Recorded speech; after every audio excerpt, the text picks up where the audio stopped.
Kesesatan-kesesatan yang Hanif Alatas itu maksud adalah bahwa nasab mereka dibatalkan oleh saya. Menurut mereka pembatalan nasab Balawi itu adalah sebuah kesesatan. Dan menurut saya pembatalan nasab Balawi berdasarkan data-data secara ilmu nasab dan sejarah itu merupakan amar ma'ruf nahi mungkar. Agar orang-orang semacam Balawi dan kelompoknya yang menganggap sebagai keturunan baginda Nabi tanpa terkonfirmasi oleh kitab-kitab nasab dan kitab sejarah adalah hal yang sangat memalukan di dalam peradaban keislaman mulai dari 895 Hijriah sampai saat ini. Dan ini harus dihentikan. Itulah yang disebut oleh Hanif Alatas sebagai sebuah kesesatan. Karena persatuan pun menurut Hanif Alatas dengan antara kiai dan para habaib adalah ketika para kiai itu mengakui nasab mereka tanpa syarat. Apabila kiai dan ulama-ulama Nusantara tidak mengakui nasab mereka tanpa syarat, berarti para kiai dan ulama itu tidak menginginkan persatuan. Itulah arti persatuan menurut Balawi, itulah arti kesesatan menurut Balawi. Sesuatu yang didefinisi sendiri kemudian diklaim sebagai sebuah kebenaran yang harus diikuti oleh orang lain. Dan saya kira masanya sudah selesai untuk Balawi semua itu. Dari sisi kajian ilmiah sudah konklusif mereka bukan turun Nabi. Dari sisi sosiologis masyarakat sekarang sedang menggugat berbagai macam relasi hubungan mereka selama ini dengan Balawi yang menyisakan berbagai macam masalah-masalah yang itu diselesaikan oleh masyarakat sendiri. Itu keluar dari kajian ilmu nasab atau penelitian nasab ini. Saya sesuai dengan dari awal bahwa memang mereka ini nasabnya nasab cangkokan dari abad 9. Kalau Maimun Al-Qaddah itu terjadi perbedaan pendapat. Ubaid bin Maimun Al-Qaddah itu orang yang ada di masa lalu yang telah membangun peradaban di Mesir. Enak aja Balawi dikasih keturunan orang besar yang membangun peradaban Mesir, yang membangun Al-Azhar. Jadi dinasti Fatimiyah itu adalah dinasti yang membangun peradaban di Mesir, peradaban di Sudan, di Tunisia, di Maroko. Apabila penemuan saudara-saudara saya dari Madura itu benar, itu alangkah luar biasanya walaupun terjadi perbedaan pendapat terkait dengan afiliasi ideologi yang berbeda. Nah, jadi orang-orang yang mempermasalahkan nasab daripada dinasti Fatimiyah itu menurut saya ya terkait hanya karena masalah ideologi Sunnah dan Syi'i. Jadi bukan terkait dengan esensi sebenarnya dari perdebatan nasab. Dari para kalangan sejarawan ini terjadi perbedaan pendapat sejak masa lalu. Seperti Al-Muqrizi, seorang sejarawan itu mensahihkan nasab Maimun Al-Qaddah. Kemudian Ibnu Khaldun, sejarawan yang sangat terkenal, juga itu mensahihkan nasab Maimun Al-Qaddah. Itu terjadi ikhtilaf. Jadi nasabnya dinasti Fatimiyah itu jatuhnya kepada nasab mukhtalafun fi, nasab yang ikhtilaf. Nah, tetapi nasabnya Ba'lawi ini sama sekali tidak masuk dalam kategori nasab yang mukhtalafun fi. Dia adalah jelas-jelas nasab maudhu'un, nasab yang palsu, dipalsukan, dan saya mengetahui wadi'u, orang yang memalsukannya, kapan dipalsukan, dicantolkan kepada siapa, dan kepada siapa sebelum orang yang dicantolkan terakhir ini Ba'lawi dicantolkan. Sebelumnya itu saya sudah dapat mengetahui. Ya, jadi saya menghargai dari kerja keras saudara-saudara saya dari Madura yang menemukan menurut mereka Al-Janadi dalam As-Suluk itu telah memberikan kode rahasia bahwa sebenarnya Ba'lawi ini keturunan dari Maimun Al-Qaddah. Itu menurut teman-teman saudara saya dari Madura, tetapi saya belum melihat itu gitu. Andalan daripada kaum Balui hari ini adalah dengan menggerandol kepada ulama-ulama besar yang pernah menulis nasab mereka seperti Ibnu Hajar Al-Haytami yang pernah menulis sebuah silsilah tasawuf beliau kepada Rasulullah melalui nasab-nasab Balawi dari ayah ke anak, dari ayah ke anak. Dan kemudian juga dari Murtada Az-Zabidi yang katanya menulis kitab Ar-Raddul Jali, yang kemudian telah terbukti bahwa kitab Ar-Raddul Jali itu bukanlah kitab karangan daripada Murtada Az-Zabidi. Khusus mengenai Ibnu Hajar itu di dalam kaidah ilmu nasab, bahwa sebuah riwayat tentang nasab itu tidaklah disebut sebagai penisbatan nasab sepanjang di dalam pencatatan itu bukan dicatat di dalam kitab nasab dan tidak berdasarkan tahqiqul ansab, tahqiq umudin nasab. Jadi tidak disebutkan bagaimana Ibnu Hajar, apakah beliau ini menuliskan itu berdasarkan hasil penelitian atau hanya taken for granted dari gurunya, bahwa silsilah gurunya seperti ini, kemudian diberikan kepada Ibnu Hajar dengan pengakuan gurunya bahwa silsilah saya mendapatkan tasawuf ini seperti ini. Kemudian Ibnu Hajar dengan husnudzon kemudian mencatat di dalam kitabnya yang disebut dengan Sabat Ibnu Hajar itu. Nah, itu kita karena Ibnu Hajar sudah tidak ada, tentunya kita sulit untuk meminta pertanggungjawaban kepada Ibnu Hajar. Makanya saya mengajak kepada orang-orang yang selalu membawa nama-nama besar orang-orang yang sudah meninggal, sebutkan saja hari ini siapa yang ingin menjadi wakil dari ulama-ulama besar yang sudah meninggal itu untuk mempertahankan itu. Kalau menganggap Ibnu Hajar telah mengisbat Ba'lawi misal, atau Syekh Nawawi Tanara telah mengisbat Balawi, atau Syekh Hasyim Asy'ari telah mengisbat Balawi, silakan siapa yang ingin menjadi pembela mereka semua untuk kemudian berdialog, berdiskusi dengan saya untuk mempertahankan narasi itu, untuk mempertahankan kesimpulan itu. Kalau kita terus-terus berkata tentang Ibnu Hajar telah mengatakan, Imam Murtada Az-Zabidi telah mengatakan, saya sudah selesai untuk menjawabnya bahwa hal itu tidak bisa disebut sebagai pengisbatan nasab. Tetapi bagi masyarakat awam itu masih sangat bisa dijadikan sebagai narasi yang bisa mengajak masyarakat awam untuk tetap mempercayai nasab mereka.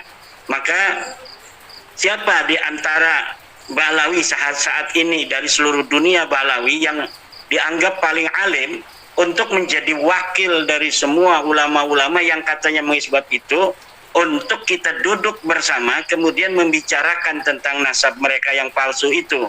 Siapa di antara mereka Balawi di seluruh dunia itu yang kira-kira sanggup untuk menjawab bahwa nasab mereka tidak terputus?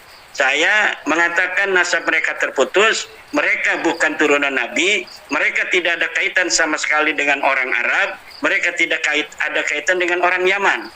Karena mereka sebenarnya bukan orang Yaman. Mereka orang-orang yang datang ke Yaman, ke Hadramaut, ke Kampung Tarim, kemudian beranak pinak di sana pada sekitar abad ke-7, 8, 9. Saya lebih baru ke abad ke-8 Hijriah, walaupun ada beberapa narasi dari Bani Adal yang mengatakan bahwa leluhur mereka itu sudah datang pada abad ke-6 Hijriah. Kan kalau Balawi mengakuinya mereka datang pada abad ke-4 Hijriah, 317 Hijriah mereka sudah datang ke Yaman. Itu tidak bisa dibuktikan oleh narasi-narasi kitab-kitab nasab dan sejarah masa lalu yang hari ini mampu kita baca. Nasab-nasab, kitab-kitab nasab, kitab sejarah yang ada di abad ke-4 itu ada. Abad ke-3 ada. Abad ke-2 yaitu Ibnu Hisam. Kemudian siapa lagi? Abu Ishaq. Itu sudah ada kitab nasabnya, kitab sejarahnya maksudnya. Kemudian Tarikh Baghdad, kemudian Al-Kamil fit Tarikh, semuanya ada. Apakah ada di antara kitab-kitab masa lalu di bawah abad ke-5 itu yang menyebutkan mereka itu pernah ada di Yaman? Tidak ada.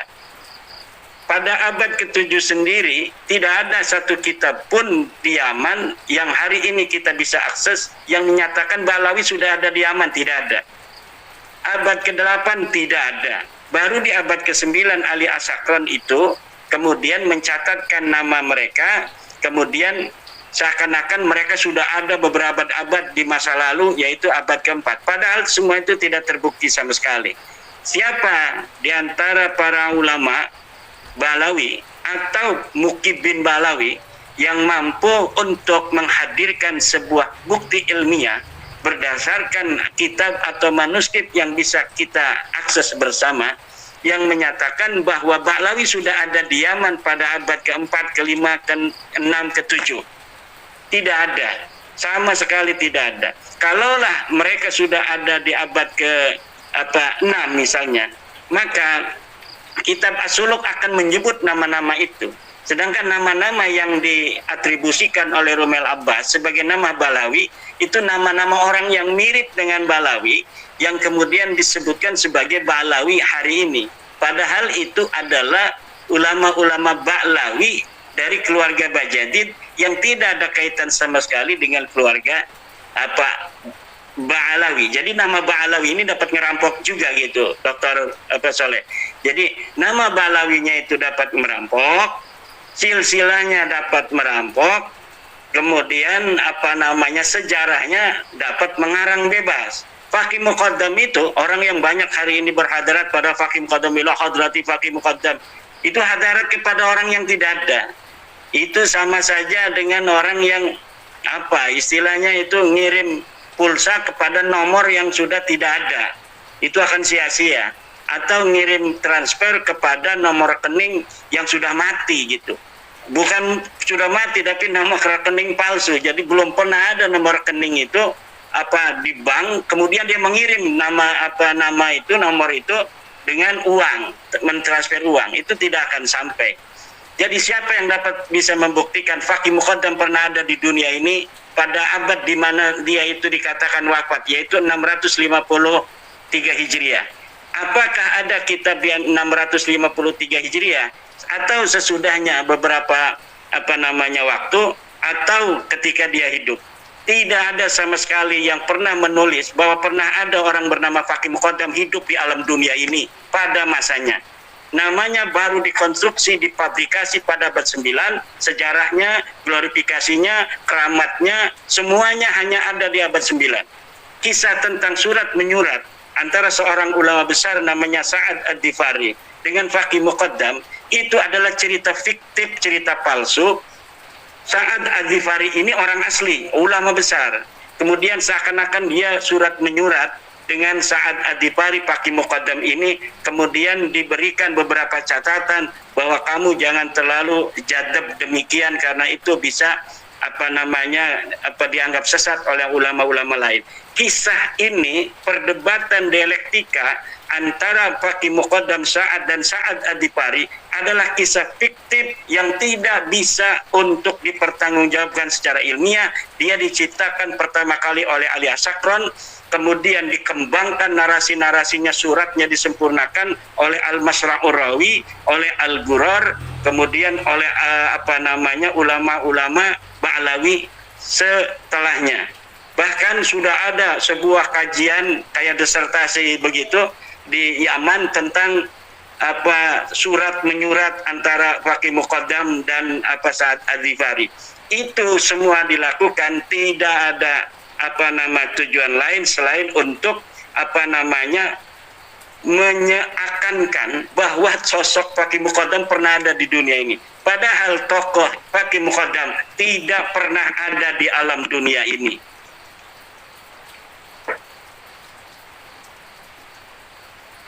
Baik, Kiai, salah satu bukunya Hanif Alatas juga menyebutkan referensi bahwa kitab Syajarah Mubarakah adalah problematik. Ini bagaimana Kiai menjawabnya nih?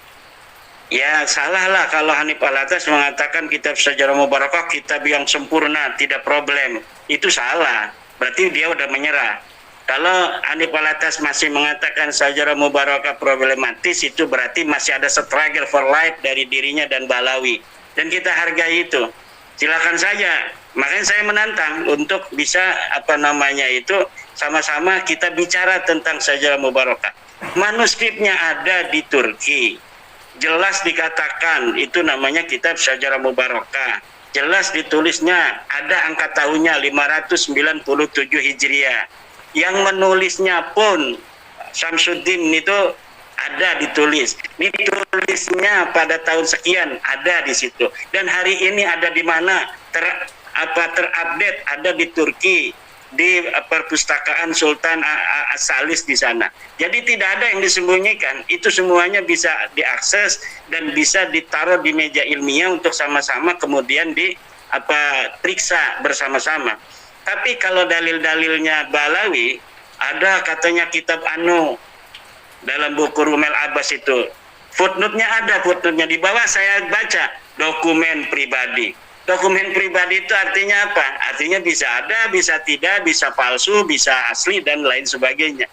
Jadi inilah yang sebenarnya terjadi. Maka silahkan kepada yang sudah punya bukunya Balawi itu, Keabsahan Nasab Balawi, lihat setiap manuskrip tentang bahwa ada di abad ke-7, abad ke-6, Balawi sudah disebut, semuanya dokumen pribadi. Artinya apa dokumen pribadi? Mereka berani berdusta.